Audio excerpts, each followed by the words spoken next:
प्रातः क्लास चल रहा था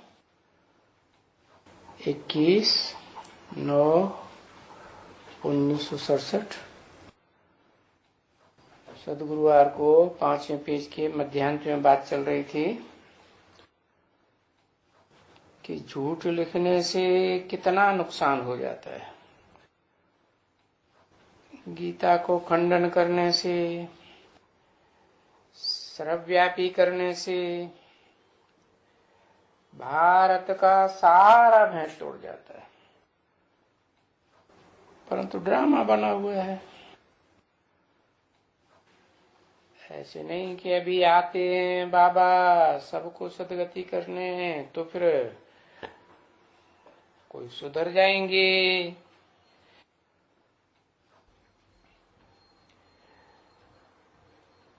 ये सब सुधर जाएंगे, ऐसे तो है नहीं कि भारत की बात है। भारत बच्ची बहुत ऊंचे से ऊंचा खंड है और भारत की महिमा परम अपार है।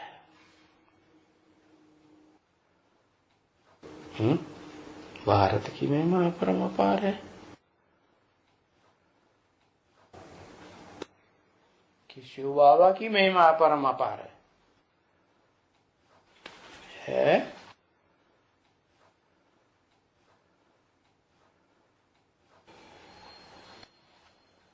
जहां शिव बाबा आते हैं, जिसकी महिमा परम अपार कही जाती है, तो वो उसका जन्म इसमें है।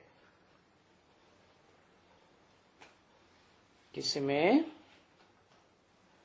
भारत में। बस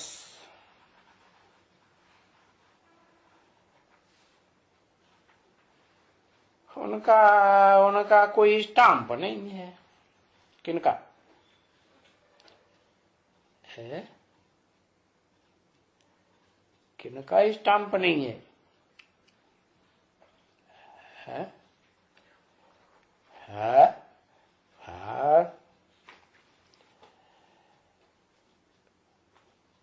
उनका जन्म भी नहीं होता, कुछ नहीं। और बाकी ये साधु संत महात्मा फलाना टीरा ये वो, माइयों का भी फलाने का, उनका बहुत स्टैंप बनाते हैं।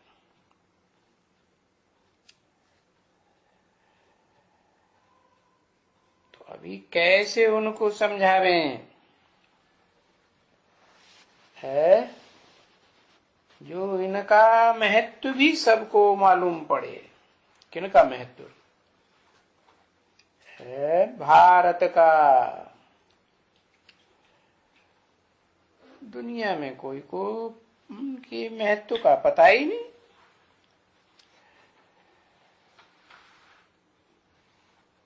अभी जैसे बाबा वाणी चलाते हैं ना, जा करके जहां ये सोसाइटियां होती हैं, भारत के जो प्राचीन योग आश्रम हैं, बस वहां ही हैं। वहां जो बस जाते हैं प्राचीन भारत का योग सिखलाने के लिए। अभी वो प्राचीन योग आश्रम नाम रखा है, वो तो कोई काम तो करके दिखाते नहीं। तो वो कोई सिखलाए ही नहीं सकते। जब तुम जाकर के वहां बताएंगे कि भारत क्या खंड है और खंडों के मुकाबले, तो तुम्हारी बताने से देखो भारत का मान हो जाएगा ना। और मान बढ़ेगा ना बच्ची,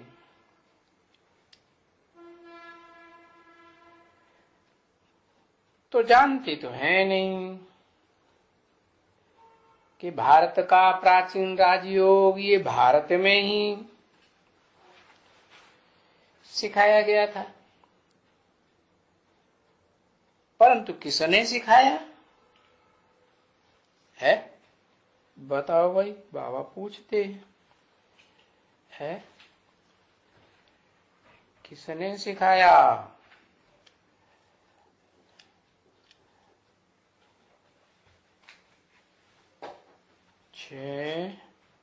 शिव बाबा ने सिखाया। अच्छा, शिव बाबा ने नहीं सिखाया?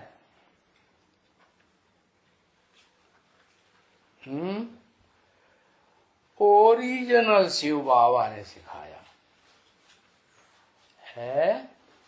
अभी संगम युग में कहेंगे ओरिजिनल शिव बाबा, शिव प्लस बाबा। फिर इस सृष्टि में तो सदाकांड शिव बाबा बताया, तो वो ओरिजिनल नहीं हुआ? वो भी ओरिजिनल हुआ? झूठ, दो दो बातें करती।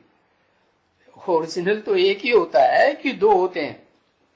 है, एक ही तो होता है ओरिजिनल, बाकी तो फिर डुप्लीकेट कापियां निकलती हैं। है?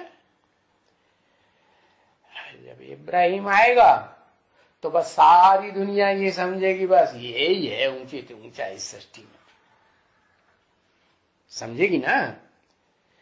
इब्राहिम का मुकाबला कोई दुनिया में करेगा उस समय? उस समय जब इब्राहिम आता है परम धाम से सृष्टि पर, तो उसका मुकाबला कोई करता है? उसे कोई समझा सकता है? तो विक्रमादित्य के गुरु समझा सकते हैं। फिर समझाया क्यों नहीं? काहे के लिए ना कर गए? क्यों? फिर दुनिया भर के शास्त्र वास्त्र बनाने की क्या जरूरत? उसको समझाए देते तो इस्लाम धर्म की बात चलती ही नहीं। क्या? कर्मेंद्रियों से, भ्रष्ट इंद्रियों से वो काम कर ही नहीं पाता।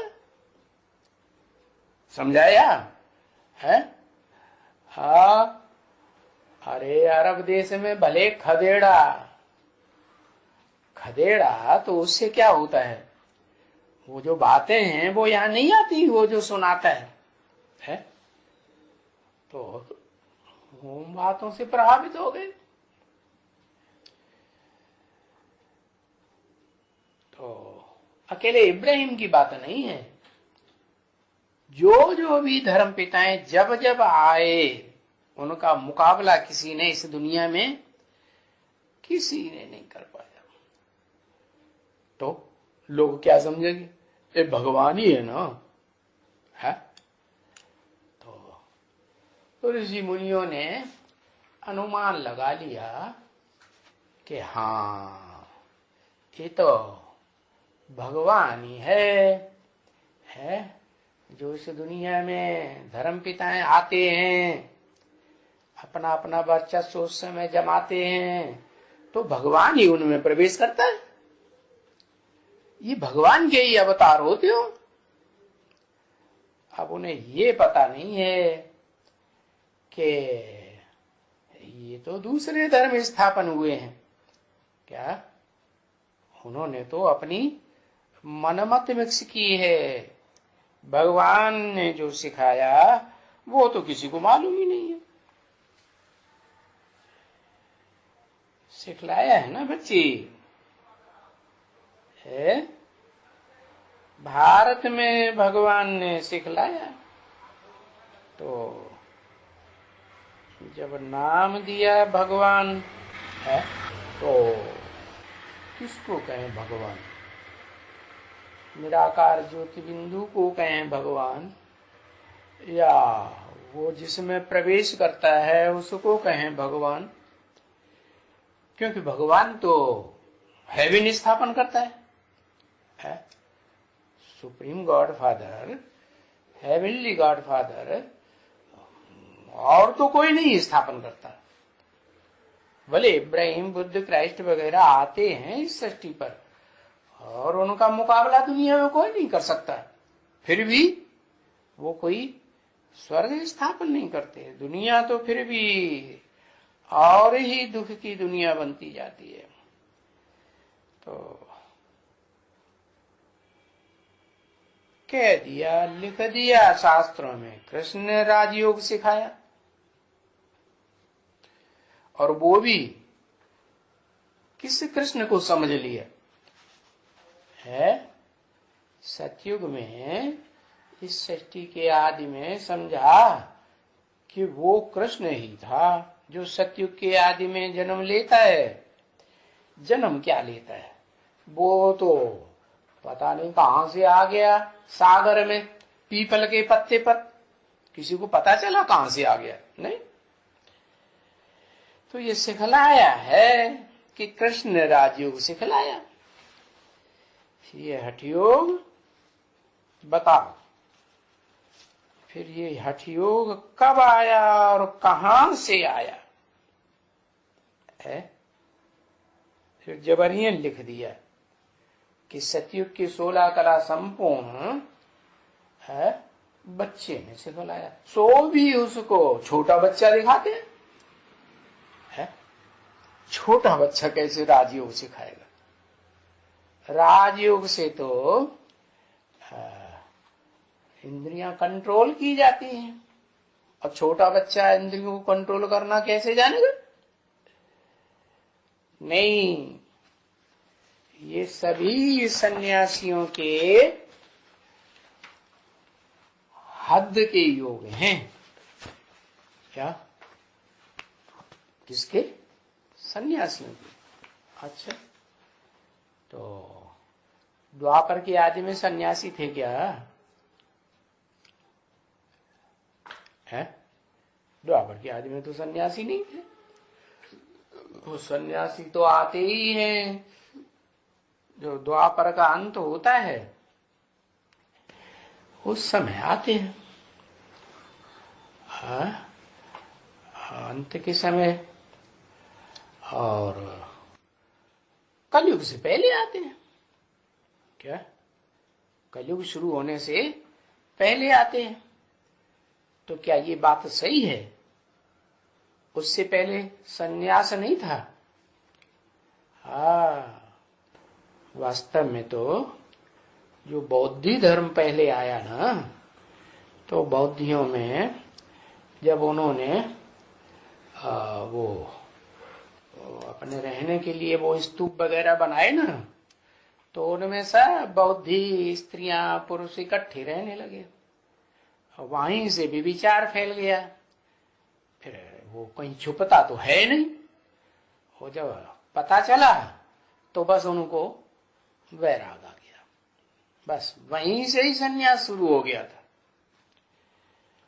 तो हाँ, ये है कि उसका जो सन्यास का गहरा रूप जो है वो शंकराचार्य से आया। तो बताया ये जो शंकराचार्य वगैरह है ना, ये पढ़े हुए हैं, अच्छे पढ़े हुए हैं, और जो अक्सर करके फिलासफर कहलाते हैं, या जिनको ये आजकल तो विदेशों में डॉक्टरी फिलॉसफी की उपाधि मिलती है ना, तो जो बहुत शास्त्र पढ़े हुए हैं वो यहाँ आए और सुधर जाए अच्छी तरह से। है? कौन यहाँ है?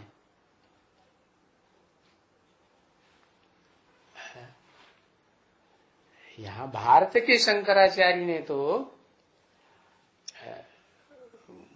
जबरदस्त हठयोग को निकाला, लेकिन जो विदेशी फिलोसफर आए, यहाँ आए ना, तो वो जिनको डॉक्टर की उपाधि मिलती है, वो तो बहुत शास्त्र पढ़े हुए। जैसे मैक्स मूलर है, आप्टे है, विलियन है, और ये क्या नाम और भी हैं।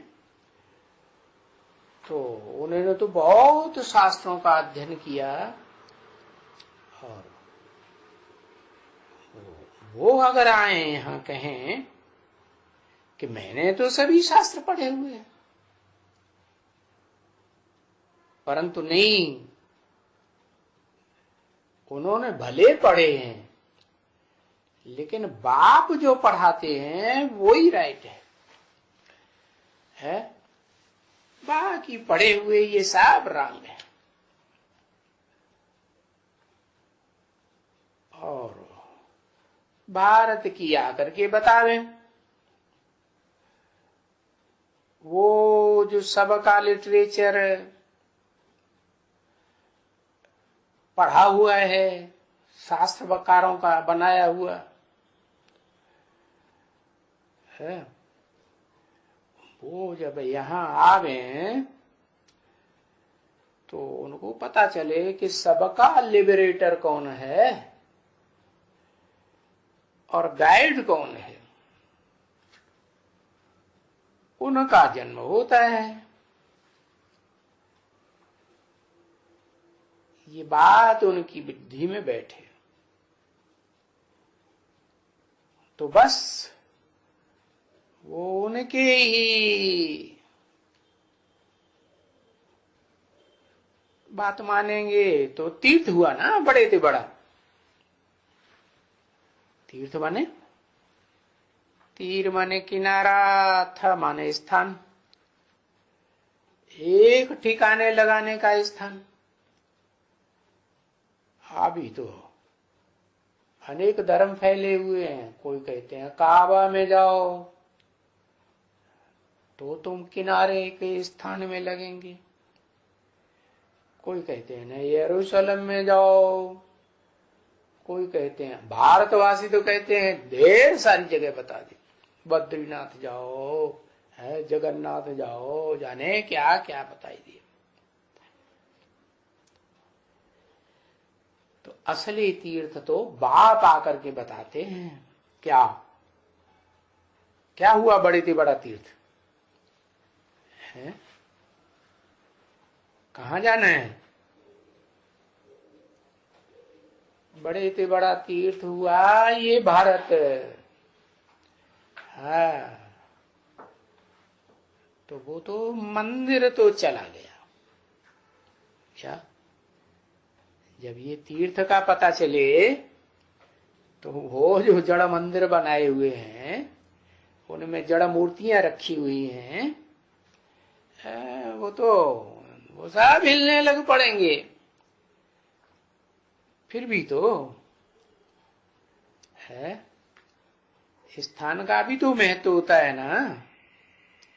है आत्मा का तो परिचय देंगे कि भारत में भगवान आते हैं, प्रवेश करते हैं, तो कोई मनुष्य में ही प्रवेश करेंगे। फिर भी वो मनुष्य है कहाँ है? उस स्थान का भी तो महत्व होता है ना।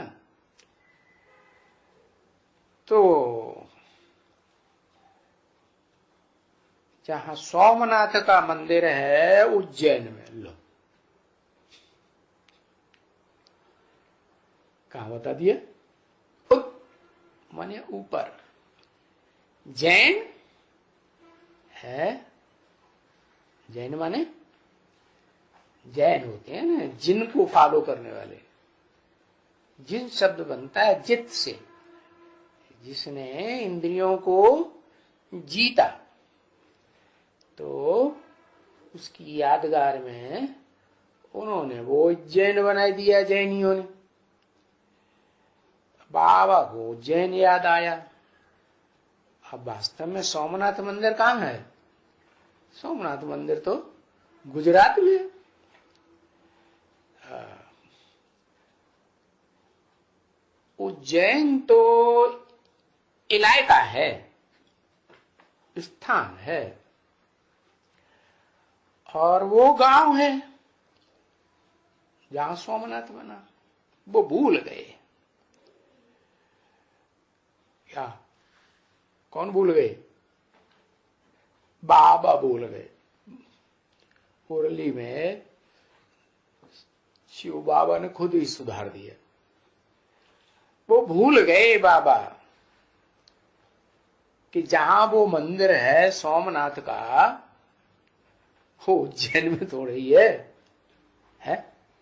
उज्जैन कौन से प्रदेश में? उज्जैन तो मध्य प्रदेश में है और सोमनाथ मंदिर तो गुजरात में है। क्यों मध्य प्रदेश में क्यों नहीं हो सकता?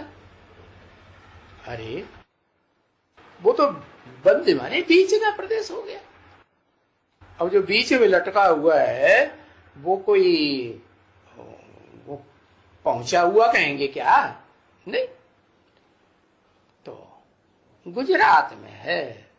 गुजरात माने जिसके अज्ञान की रात गुजर गई, वो है असली सोमनाथ। क्या? किसको नाथ? सोम को नाथ। सोम माने सोम कहते हैं चंद्रमा। तो चंद्रमा को नाथने वाला सोमनाथ वो हुआ असली। कौन हुआ? है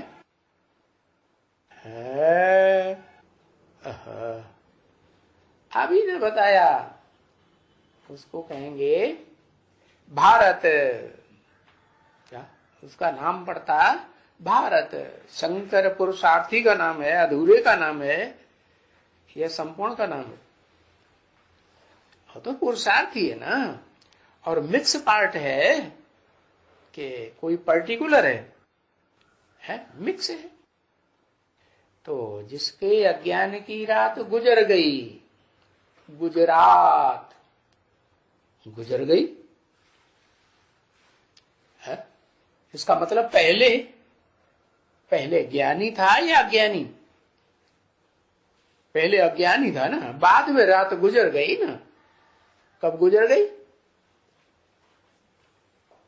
जब बाप आया, आत्माओं का बाप आया और उसने ज्ञान सुनाया, तो अज्ञान की रात गुजर गई। और अव्यक्त बाप दादा ने टाइम भी बता दिया। क्या बताया? क्या टाइम बताया? 5 दिसंबर। तो 5 दिसंबर में वो कहां होगा? मध्य प्रदेश में नहीं, कहां होगा? 5 दिसंबर को जरूर गुजरात में ही होगा ना। हाँ, तो गुजरात का नाम क्यों लिया है? अरे विश्व का मालिक जिसे बनाते हैं बाप आकर, वो कहाँ का है? 20 बार नाम ले दिया। जो विश्व का मालिक है वो कहाँ का है? हाँ, फरक्काबाद वालों से पूछो जो कहते हैं याद करो मालिक को है। उनसे पूछो कि वो मालिक साकार है या निराकार है। निराकार तो विश्व का मालिक हो न सके। तो जो फरक्काबाद का नाम बार बार लिया मुरली में, वो फरक्काबाद का है, गुजरात का कैसे हो गया? बताओ। है? अरे बताओ भाई, नहीं पता चल रहा है? ज्ञान लिया अहमदाबाद में। अच्छा, अधूरा ज्ञान लिया है या संपूर्ण ज्ञान लिया है? अधूरा लिया है या संपूर्ण लिया? अधूरा लिया। तो लिया न लिया। वो अधूरा ज्ञान तो उन धर्म पिताओं में भी होता है ना, कुछ न कुछ है। नहीं होता है? कुछ तो होता ही है? हाँ, तो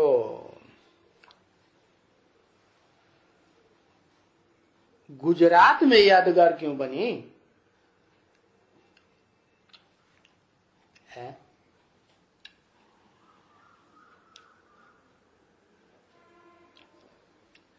हाँ, ज्ञान जो है वो कोई सुनना सुनाने को ज्ञान नहीं कहा जाता है। ज्ञान समझने समझाने को ज्ञान कहा जाता है। कहा जाता है समझने समझना। प्रैक्टिकल जीवन में कुछ भी ना हो तो उसको ज्ञान कहेंगे। हम धारणा में है, प्रैक्टिकल में हो तब ही तो ज्ञान कहेंगे। हाँ, तो फिर वो कहां से प्रैक्टिकल होता है? हाँ, वो दिखाते हैं जो धारणा होती है असली ज्ञान की, जिसका लक्ष्य होता है ब्राह्मणों का। ब्राह्मण बनते हैं ना, भगवान आते हैं तो ब्रह्मा के द्वारा ब्राह्मण बनाते हैं। अव्वल नंबर के ब्राह्मण बनाते होंगे कि नीची कोटि के बाद वाली कुरियों के, नौकरियों के ब्राह्मण गाए जाते हैं, वो बनाते होंगे। अव्वल नंबर का बनाते होंगे। तो अव्वल नंबर का ज्ञान, अव्वल नंबर का ब्राह्मण बनने वाला वो तो फिर सुनने वाला भी हो, सुनाने वाला भी हो, समझने वाला भी हो, समझाने वाला भी हो, और प्रैक्टिकल जीवन में ज्ञान को धारण करने वाला भी। हाँ, तो गुजराती ब्राह्मण वो होते हैं प्रैक्टिकल जीवन में ज्ञान को धारण करने वाले है। हाँ, क्योंकि बता दिया ना, प्रैक्टिकल जीवन में जो धारणा की बात है वो कन्याएं माताएं ब्राह्मणत्व को ज्यादा धारण करती हैं। ब्राह्मणों का लक्ष्य क्या है? ब्राह्मण किसे कहा जाता है? ब्राह्मण उन्हें कहा जाता है जो सुने सुनाए समझे समझाए है। हाँ, जो पवित्र बनते हैं उनको ब्राह्मण कहा जाता है। इसलिए तो जो हिस्ट्री में राजाएं हुए, उन राजाओं ने देखा हम तो अपवित्र बनते हैं। उनकी तो रानियां होती हैं, रानियों के संग में रहेंगे तो एक शिव की आत्मा ऐसी है जिसको संग का रंग नहीं लगता। और चाहे कोई भी हो दुनिया में, बड़े से बड़ा राजा बनेगा है क्या, राजा बनेगा ना, तो संग का रंग लगेगा या नहीं लगेगा? कुछ तो लगेगा। हाँ, तो ये जो भी राजाएं हुए वो समझते थे कि हम तो भ्रष्ट इंद्रियों से भ्रष्ट कर्म करने वाले, हमारी बुद्धि तो जरूर भ्रष्ट है। तो क्या करते थे? मंत्री बनाते थे। किनको? शूद्रों को नहीं, न शूद्रों को, न वैश्यों को, न क्षत्रियों को। ऊंचे ऊंचे ब्राह्मण गिने जाते हैं। क्यों? क्योंकि ब्राह्मण पवित्र जीवन बिताते हैं। ये जो ऋषि मुनि हुए ना, वो सब क्या थे? ब्राह्मण थे। तो राजा विक्रमादित्य ने भी क्या किया है? अकेले राज्य चलाया क्या? नहीं, उसका भी कोई गुरु था जिसने बताया कि ये जो दुख है, इस दुख का निवारण का तरीका ये है कि भाई ये शिवलिंग बनाओ, उसको याद करो। तो ये एवरलास्टिंग तरीका बताया क्या है? नहीं। क्यों? फिर उसने बताया क्यों है? एवरलास्टिंग तरीका तो नहीं हुआ, क्योंकि जो संस्कार, हाँ, जो पत्थर का लिंग बनाया, भले लाल पत्थर का यादगार बनाई दिया और उसमें हीरा आत्मा की यादगार लगाई दी, तो वास्तव में क्या वो जो असली पवित्र बनाने वाली आत्मा है, उसकी यादगार थी सोमनाथ मंदिर में शिवलिंग है? नहीं, वो तो हीरे का लिंग पत्थर का रखा हुआ है, वो तो याद दिलाता है कि ये तो पत्थर बुद्धि बन जाता है। आज नहीं तो कल पत्थर बुद्धि बनना ही है, क्योंकि ऐसी तो दुनिया में कोई आत्मा नहीं है जो शरीर धारण करे, 5 तत्वों का पुतला धारण करे और नीचे न गिरे, संग का रंग न लगे। वो तो सिर्फ एक ही है, क्या? आत्माओं का बाप ज्योति बिंदु शिव। और वो शिव भी जब तक साकार में प्रवेश न करे, क्या देहधारी में प्रवेश न करे, तब तक वो ज्ञान भी सुनाई नहीं सकता। तो दोनों का कॉम्बिनेशन चाहिए।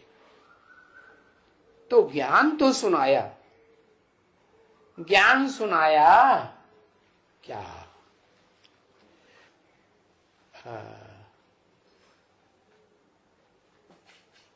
प्रैक्टिकल में वो सुप्रीम सोल वाली आत्मा योग भी सिखाती है।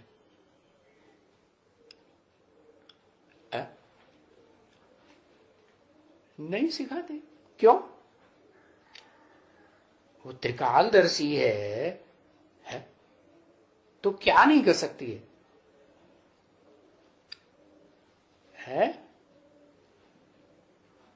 त्रिकालदर्शी है, अखूट ज्ञान का भंडारी है, लेकिन योग कैसे सिखलाएगा? है योग सिखलाने की दरकार क्या है? योग इसीलिए सिखाया जाता है कि भाई दो मिलें, और दो मिलें भी, लेकिन एक दूसरे का संग का रंग भी न लगे, है ना? कौन दो मिले? एक जैसे दो न मिले कि भाई तुम भी बिंदी हम भी बिंदी, तो योग हो गया, है ना?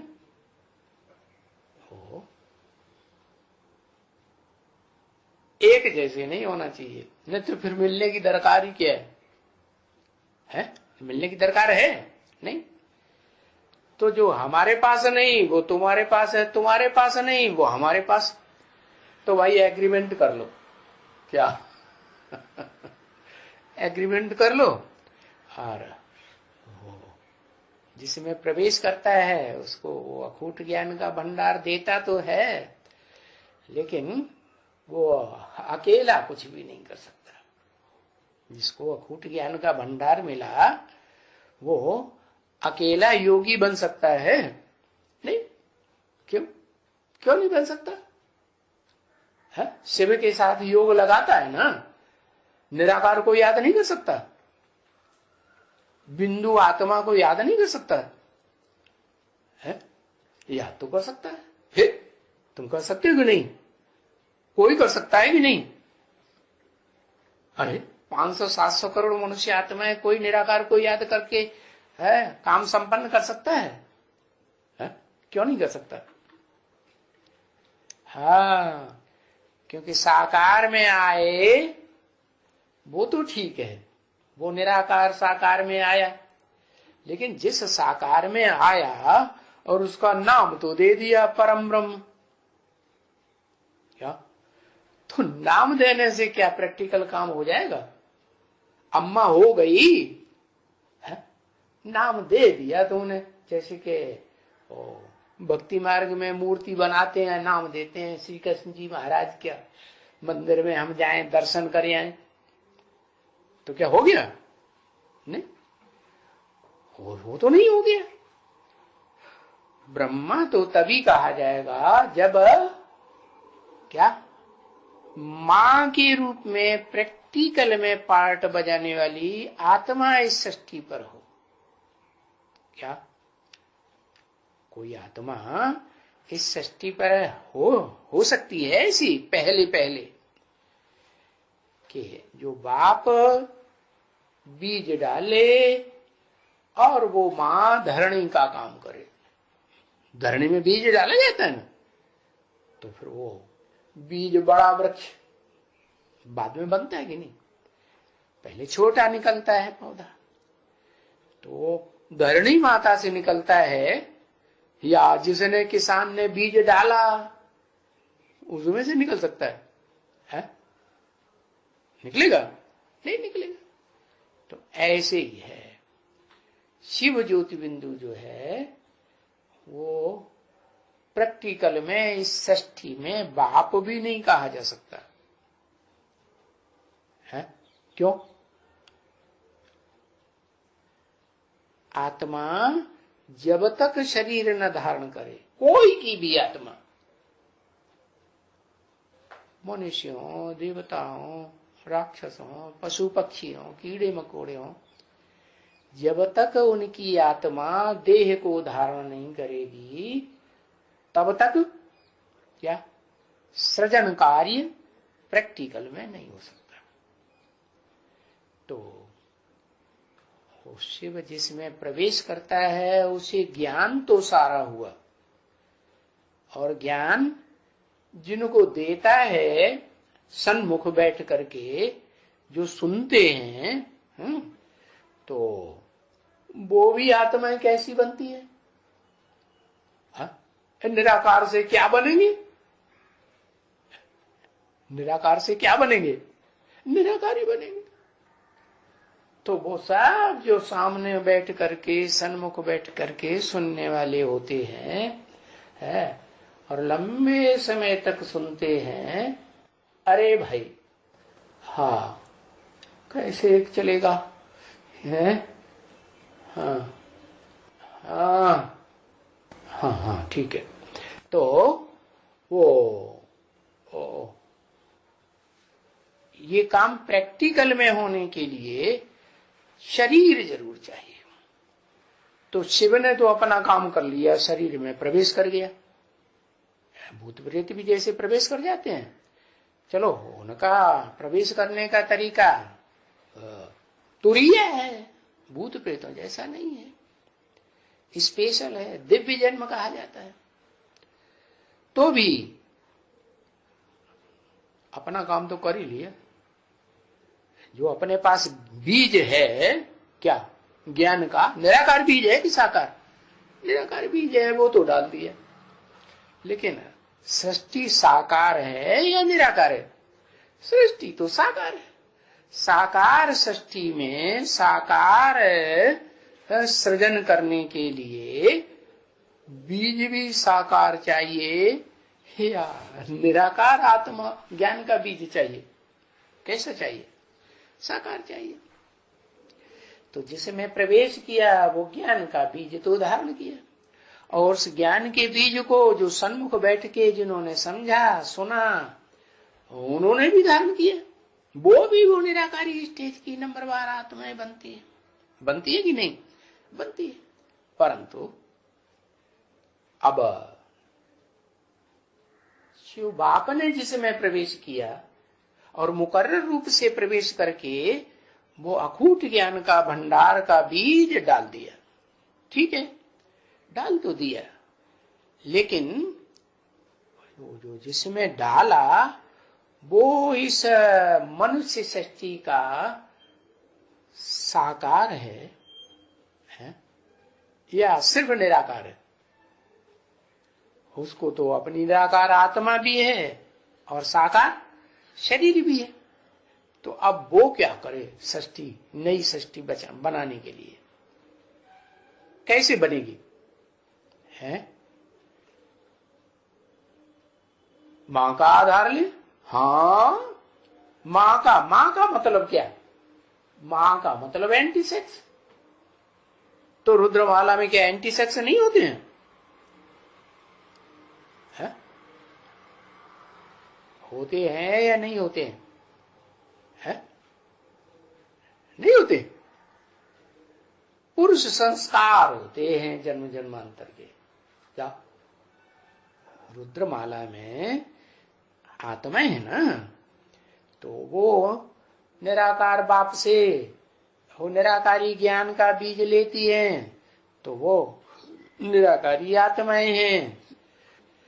तो आत्मा तो पुरुष कही जाती है। वो निराकारी आत्माएं जन्म जन्मांतर का पुरुष का पार्ट विशेष बजाती है। बोले स्त्री के जन्म लेती भी हैं तो भी ज्यादा स्त्री के जन्म नहीं हो सकते उनके। किसके मुकाबले? उनके मुकाबले हैं जो वास्तव में शरीर से भी स्त्री होते हैं और जन्म जन्मांतर के भी स्त्री चोला धारण करने वाले होते हैं। तो धरने का प्रैक्टिकल रूप कौन हुए होंगे? जो जन्म जन्मांतर बीज बन के रहते हैं, आत्मा बन के रहते हैं, या जो ज्यादा जन्मों में है, आत्मा तो है लेकिन ज्यादा जन्मों में स्त्री चोले का जन्म लेते हैं, है ना। चलो कहते हैं कि रुद्रमाला तो 108 की होती है। 108 की रुद्रमाला होती है, लेकिन वास्तव में जो 108 हैं वो अकेले तो नहीं है ना। जो बोले जन्म जन्मांतर के राजाएं बनते हैं, तो राजाएं तो तभी कहे जाएंगे जब प्रजा हो, और प्रजा भी सब तरह की चाहिए। क्या उस प्रजा में जो बड़े बड़े अधिकारी होते हैं राज्य के, वो भी चाहिए, छोटे बड़े अधिकारी भी चाहिए है, और राज परिवार की भांति भी चाहिए, होते हैं ना। और साथ साथ दास दासी भी चाहिए। फिर नीचे ते नीचे वो काम करने वाले, वो जो क्या कहते हैं, वो चांडाल, वो भी चाहिए है। चांडालों से भी कोई अंतर होता है चांडालों में? हाँ होता है। एक राज परिवार के चांडाल और एक होते हैं प्रजावर्ग के चांडाल। तो ऊंच से लेकर के नीचे तक वो राजाएं जो राजा बनते हैं राजयोग सीख करके, उनको तो सब चाहिए है। तो पहले पहले क्या चाहिए? जो राजा बनते हैं उनको पहले पहले क्या चाहिए? पहले तो रानी चाहिए। अब वो चाहे सतयुग हो, चाहे त्रेता हो, चाहे द्वापर, चाहे कलयुग हो, राजा बनेंगे तो रानी तो जरूर चाहिए। क्यों भाई? है अरे जो रानी है ना, वो तो धरणी है ना, है बीज को धारण करने वाली माता है ना। तो माता जब तक नहीं होगी तब तक इस सृष्टि पर है सृजन कार्य नहीं हो सकता। ये धरणी ही है। अब वो धरणी स्थूल हो, है जड़ हो, या धरणी चैतन्य हो, तो वो आत्माएं जो ज्यादा जन्मों में स्त्री चोला धारण करती हैं, तो वो आत्माएं धरणी का रूप हुई। और वो प्रजापिता जैसी जो आत्माएं रुद्रमाला की हैं, वो रुद्रमाला की आत्माएं को सहयोग देने के लिए, राजयोग सीखने के लिए प्रैक्टिकल में भले स्त्री चोले की निमित्त बनती हैं क्या, लेकिन वास्तव में वो स्त्री चोला होते हुए भी उनमें वो संस्कार नहीं हो सकते। कौन से? जो जन्म जन्मांतर के स्त्री चोला धारण करने वाली, ज्यादा जन्मों में उन्होंने स्त्री चोले धारण किए।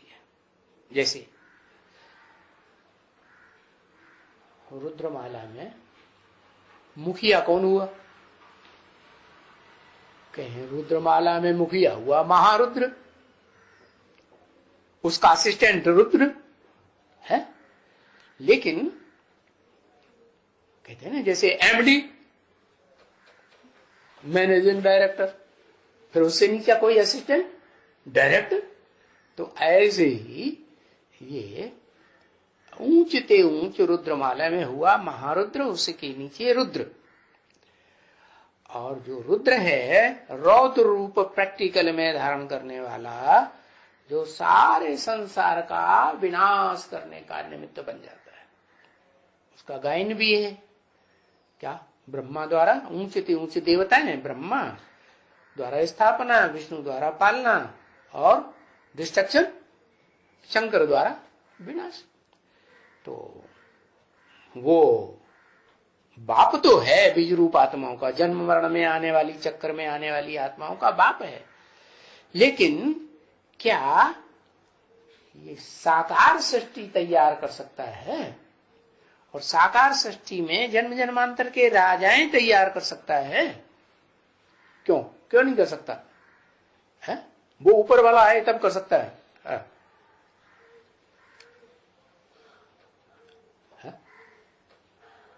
वो तब ही कर सकता है जब जो दूसरी कैटेगरी बताई, क्या? जो नई सृष्टि बनती है ना, उस नई सृष्टि में भी वो दूसरी कैटेगरी वो है जो जन्म जन्मांतर स्त्री चोला ज्यादा धारण करने वाली है, धरणी का पार्ट बजाने वाली है। क्यों? कि धरणी में ही धारणा होती है? और जिसमें धारणा होगी उसी में ताकत होगी कि हाँ, वो पवित्रता की शक्ति को अक्षुण्ण करके, धारण करके और श्रेष्ठ संतान पैदा करे। तो ये जो वाइब्रेशन बनाने की पावर है, एक होती है दृष्टि की पावर, एक होती है वाचा की पावर, एक होती है कर्मेंद्रियों की पावर है, और एक होती है मन की पावर है। तो जो मन, तो जो जन्म मरण के चक्र में आने वाली आत्माएं हैं उनको मन होता है ना। जो भी सृष्टि रूपी रंगमंच पर पार्ट बजाने वाली आत्माएं हैं उनको सबको मन जरूर होता है। हाँ, किसी में जड़त्वमयी और किसी में चैतन्य। तो मनुष्य है, मनुष्य एक ऐसा प्राणी है जिसमें मन भी है और वो आत्मा, बुद्धि वो भी है। तो वो वाइब्रेशन बना सकता है। और वो वाइब्रेशन बनाने वालों में वाइब्रेशन किसका ज्यादा बनेगा? पवित्र दृष्टि वाले का वाइब्रेशन बनेगा है भाई। पवित्र दृष्टि तो कन्याओं माताओं में भी होती है, फीमेल्स में भी होती है और पुरुषों में भी होती है। नहीं होती है? बाबा ने क्या बोला? पुरुष इस दुनिया में सब क्या है? सब दुर्योधन दुशासन। तो उनकी आंखें कैसी हैं? बाबा कहते 10 20 50 भूले तो रोज ही करते हो। और वो सिर्फ पुरुषों की बात नहीं बताई, जो स्त्री चोला धारण करने वाली हैं उन्होंने भी तो पुरुष जन्म लिए हैं कि नहीं है? तो कुछ न कुछ उनकी दृष्टि भी नंबरवार तो होगी फिर भी। तो स्त्री चोला धारण करने वालों में कोई ऐसी स्त्री भी होगी जो जन्म जन्मांतर एक के साथ इंद्रियों का कनेक्शन रखती है। तो 2 हो गई कैटेगरीज। क्या? एक तो बीज रूप और दूसरी धरणी का रूप। समझ में आ रहा है? बीज रूप मनुष्य सृष्टि का बाप, आदम, एडम, आदिदेव, आदिश्वर, और वो तो बाप हो गया। और धरणी, धरणी जिसे कहा जाता है भारत माता की जय। क्या ये भारत माता की जय जब करते हैं तो कोई समझते हैं कि भारत कोई हुआ? हाँ, जब द्वापर के आदि में शास्त्र बने थे तब का पता है कि भरत का नाम का कोई भरण पोषण करने वाला इस सृष्टि में जरूर रहा है विष्णु रूप में, और उसकी जो संतान हुई है उसका नाम भरत का जैसे ब्रह्मा का ब्राह्मण एक मात्रा बढ़ती है, विष्णु का वैष्णव एक मात्रा बढ़ती है, ऐसे ही भरत का बच्चा भारत कोई हुआ है ना। तो वो अर्जुन का नाम गीता में क्या आया? भारत। माना भरत के वंश में जो श्रेष्ठ ते श्रेष्ठ है, अगर कलयुग के अंत में कोई आत्मा तो क्या है? भारत। अच्छा, तो वो भारत जो है वो राजा बन सकता है जिसका नाम भारत है। चैतन्य आत्मा का नाम भारत है? और वो चैतन्य आत्मा तो पुरुष होती है, धरणी तो नहीं है? और भारत में जो आखिरी जो 9वां राज्य करने वाले आते हैं, अल्पकाल का आर्य समाजी प्रजातंत्र सरकार चलाते हैं, तो उनकी बुद्धि में तो पक्का यही बैठता है, क्या भारत पिता है या माता भी है? भारत माता, तो वो ही बोलते रहते हैं। हाँ, द्वापर के आदि में ऋषि मुनि जानते थे। क्या जानते थे? कि भारत जो है कोई उसका बाप है, भरत नाम का। जो रामायण में भी कह दिया है, लेकिन उसका सही अर्थ नहीं निकलता है। विश्व भरण पोषण कर जोई, ताकर नाम भरत सोई, है ना।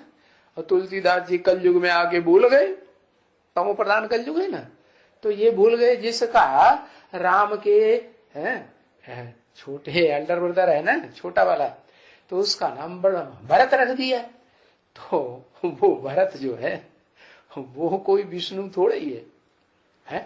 हाँ, ये जरूर है कि जब नई सृष्टि की स्थापना हुई थी तो जो आत्मा विश्व का मालिक बनने वाली होती है, उस विश्व के मालिक को उस आत्मा ने पूरा आश्रय दिया और उसका पूरा भरण पोषण किया।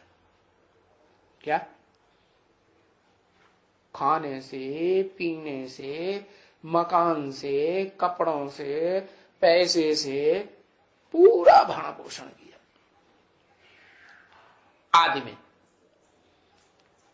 तो आदि में बढ़िया बीज बोया कि नहीं है? फसल बोने का टाइम आता है ना, तो जो किसान फसल बोने के शुरुआत में ही बीज बो देता है, उसको ज्यादा प्राप्ति होती है। तो ऐसे ही है, शिव बाबा भी यही परंपरा डाली है कि मैं जब आता हूं है तो ब्रह्मा के द्वारा जो पहले पहले 4 बच्चे पैदा होते हैं, जिनकी प्रत्यक्षता होती है, तो उन 4 बच्चों में जो गाए हुए हैं सनक सनातन सनंदन सनत कुमार, उन्हीं का नाम तुलसीदास ने राम लक्ष्मण भरत शत्रुघ्न दे दिया। तो उनकी बुद्धि में ये बात उठ गई कि वो भरत तो इसलिए भरत नाम पड़ गया कि उसने विश्व पिता का भरण पोषण कर लिया है? विश्व पिता का कर लिया तो जैसे सारे विश्व का भरण पोषण हो गया। बाकी जो और जो तो 2 थे, उन्होंने उतना पूरा भरण पोषण नहीं कर पाया। क्यों नहीं कर पाया? क्योंकि उतना विश्वास पैदा नहीं हुआ। इसलिए वो आत्मा जो है ना, वो जो पक्के पक्के सूर्यवंशी 12 मन के हैं, उनमें तो मुखिया बन जाती है विनाशकारी धर्मों की। विनाशकारी धर्मों की शुरुआत कब से होती है पता है?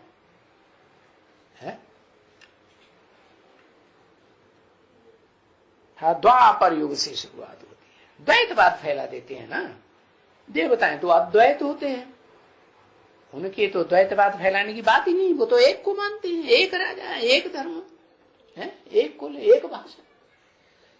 ये जब से द्वापर युग शुरू होता है तो उसका नाम ही द्वापर तब पड़ता है जब ऐसे ऐसे धर्म पिताएं आते हैं जो दो दो बातें फैला देते हैं। इब्राहिम आया, उसने दूसरा धर्म चालू कर दिया, तो फिर दूसरा राज्य भी चालू हो जाता है, दूसरी भाषा भी चालू हो जाती है, दूसरा कुल बन जाता है।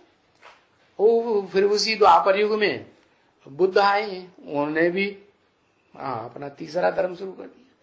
तो ऐसे द्वैतवाद चालू हो जाता है, 2 से 4, 4 से 8 बढ़ते जाते हैं।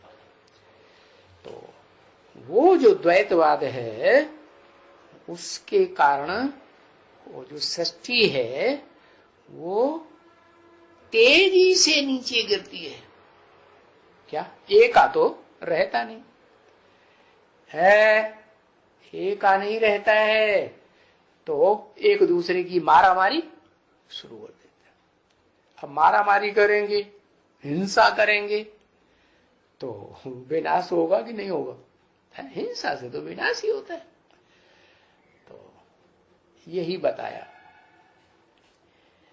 कि ये जो द्वैतवाद है उसका भी फाउंडेशन कहां पड़ता है? संगम युग में। किसके द्वारा है? पहले पहले फाउंडेशन किसने डाला?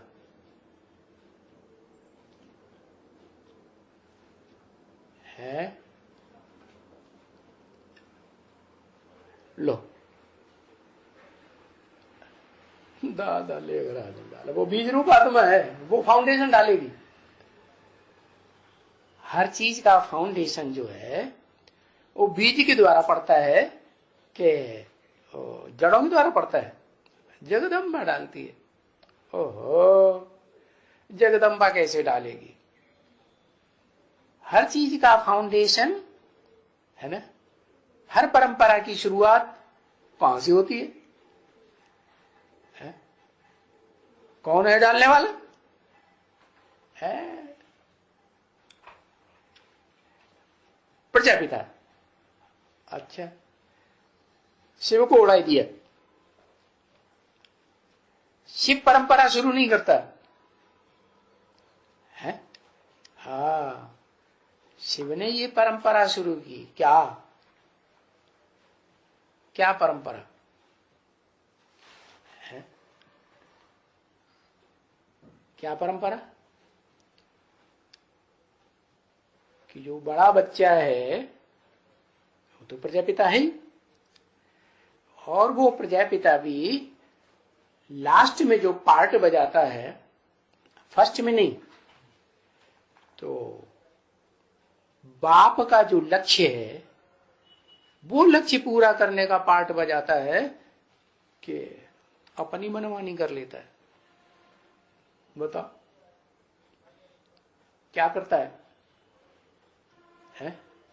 विनाश करता है। और बाप किस लिए आया है? स्थापना करने के लिए आया है। जो नई दुनिया की स्थापना होगी उस दुनिया में जो श्रेष्ठ आत्माएं जिनका संग्रह किया, लोक संग्रह कहते हैं ना, नई दुनिया बनाने के लिए संगठन बनाया जाता है, उसको कहते हैं लोक संग्रह। तो वो नई दुनिया बनाने के लिए जो आत्माएं तैयार की, जिनका संगठन बनाया, उनकी पालना के लिए भी तो कोई चाहिए है। वो पालने के लिए फिर वो कौन चाहिए? अम्मा। अम्मा जिंदगी भर पालेगी हा? अम्मा कैसे जिंदगी भर पालेगी? बप्पा भी तो चाहिए है? हाँ, पति पत्नी दोनों चाहिए। तो शिव बाप स्थापना का कार्य ब्रह्मा के द्वारा, विष्णु के द्वारा पालना का कार्य। ठीक है, शिव बाप ने तो अपना काम कर लिया, जिस तन में प्रवेश किया उसको मां भी बना लिया और उसको बाप भी बना लिया। लेकिन उसका लक्ष्य ये थोड़े ही है कि विनाश करके चला जाऊं है? अगर विनाश करे तो दोष आ जाएगा कि नहीं? क्या दोष आ जाएगा? कि विनाशकारी है? तो जो श्रेष्ठ ते श्रेष्ठ होता है है, वो तो विनाशकारी नहीं हो सकता। श्रेष्ठ से श्रेष्ठ आत्मा है शिव, वो विनाश नहीं करता, वो तो सदा कल्याणकारी है।